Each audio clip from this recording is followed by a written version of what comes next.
All right, next up, Colts and Bengals. Oh, another one where I go to my brain is programmed in with the quarterbacks. I go to say this guy versus this, and then I'm going, okay, you got it. Every once in a while, I'll catch the graphic where I get into autopilot mode. I'll type in, it'll be Richardson and Burrow, and then I'm like, no, no, no, no, change it, change it. You get so ingrained and shit Yeah. changes so quickly. But the matchups here, we have the 12th worst for Jake Browning and the 14th best for Gardner Minshew. I'm sure I have Minshew way above Browning.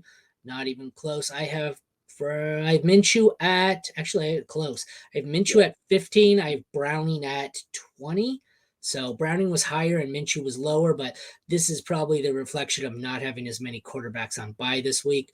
I think they're both decent QB2s. And actually, after last week, Browning I added in a couple of the leagues where I'm desperate for a QB2.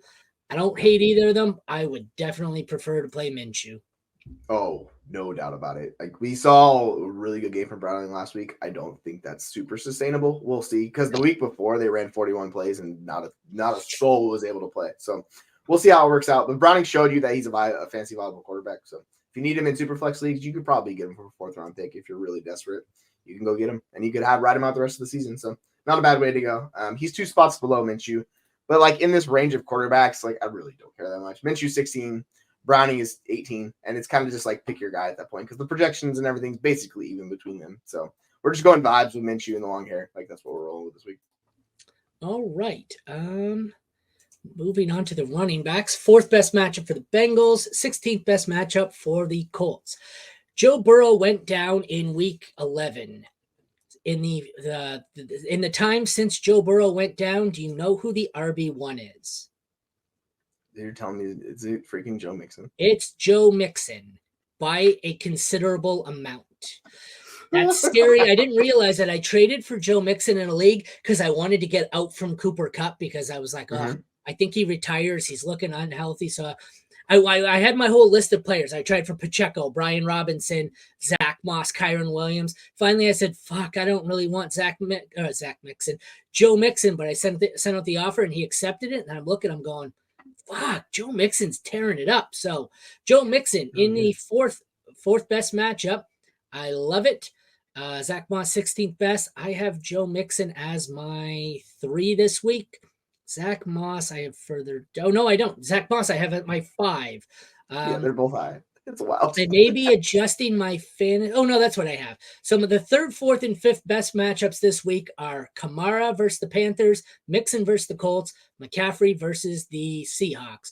And my Fantasy Pros bold ass prediction was very bold that not one or all 3 of them score not 1, not 2, but 3 touchdowns. We have Ooh, 3 man. running backs with a hat trick this week, and I think Joe Mixon is one of them. Eckler actually has the best matchup, but I had to Mm-hmm. change it after to Mixon because, as you said, Eckler may not get much play. So I am He's been comfortable so bad. firing both these guys up as top 6 options here. Yep. I have, what's his name, Mixon slightly higher. Thoughts? Yeah, I have Mixon a couple spots. Actually, they're back to back, so they're 6 and 7. But yeah, you're chasing volume with both of these guys. And Mixon had his spike week where he has those boom games. He had it last week. He gave you the touchdowns. He just was actually pretty good and efficient wise. Moss, like he's still getting really good volume, so I'm not worried about Moss at all. Like his snap share is absurd. The volume's there. It was just a bad matchup against Tennessee, so expect RB1 finish from Zach Moss this week. So if you have both these guys, you're firing them up and rolling with them because everything looks good with them. So yeah, it's strange to say that about Joe Mixon, who I've never been a fan of, but we're riding with Joe Mixon. I'm actually happy to have him in one league. Yeah, he's gross, but it's working. Yeah. Middle of the pack matchup for both teams for receiver. 16th for Bengals, 18th for the Colts. Having said that, I feel like I have Pittman. Oh no, I don't. I have Jamar Chase at 7. I have Michael Pittman at 12. They are both must starts. I don't want to start anyone besides that. I have T. Higgins all the way down at 34. Josh Downs at 37. So I like if you need Higgins or Downs, I don't mind him if you're desperate. I really want nothing to do with anyone besides Pittman or Chase. And despite the fact that I have Chase ranked higher in my rankings, my lineup here, I guess, I might prefer Pittman, but I don't have the balls to do that because that's crazy, especially given how great Chase was last week. What do you think? Right. Yeah. Chase did his thing where he's like, guess what? I'm still one of the best wide receivers in football. So you can only knock him down so much. I have him a few spots ahead of Was him, but yeah, like that was Browning last week, right? Yep, yeah, they had like the deep pass where basically Chase just went and just took your house. Like that's just what. Yeah, the 79 or 72-yard touchdown, I recall. Yeah, and then even on top of that, Chase still saw the volume, and I don't know how many targets he had last week. Let me check. He had 12 targets. Meanwhile, T. Higgins, who's been the biggest bust in fantasy, had 3. Like I just can't do T. Higgins, man. I'm not doing it. It's been so rough with him. So yeah, I have Josh Downs at like wide receiver 40. I have Higgins well below that. He's like wide receiver 50 something. I'm just not doing it with T. Higgins anymore. He's 59. Where's Downs? Downs is 40. Like I just can't with T. Higgins. It's been really unfortunate. I know projection and stuff like him, but I'm just not. I don't want to risk it, man. It's too risky with the game on the line, stuff like that. So not going to Higgins this week. I would much prefer Downs over Higgins. But yeah, like you said, Pittman and Chase, they're both high end wide receiver ones. Like we roll with them. Top 8 matchups for both tight ends. I'm not playing any of them. I don't care. Granson, Irv Smith, Tanner Hudson. I don't want anything to do with them. Second best matchup for Evan McPherson. I am starting him as a top 5 kicker. Matt Gay gets the 14th best matchup. I'd like to look at my rankings because I feel like both of them should be very high. They are. Matt Gay is at 4.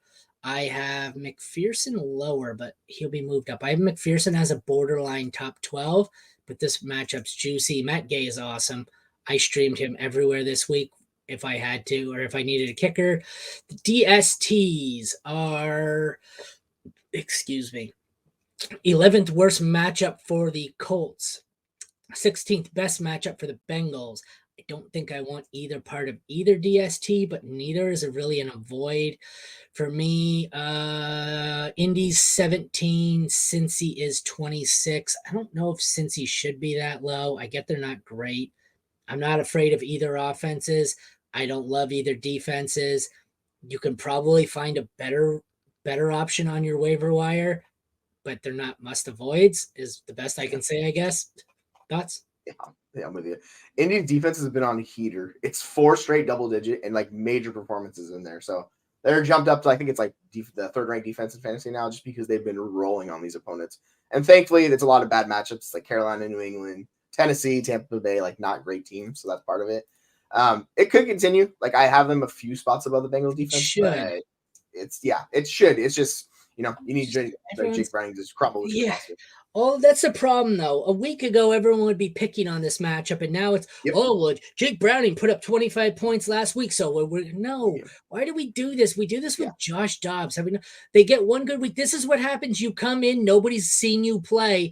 They don't know what the book is on you, so you're good for 1 week, and then everyone's like, oh, okay, here's what he's doing to tip his pitches, so to speak, and then he sucks the next week. This happens with every backup. Look at Will Levis look like fucking John Elway out there for week 1, and I think he's thrown 3 touchdowns since.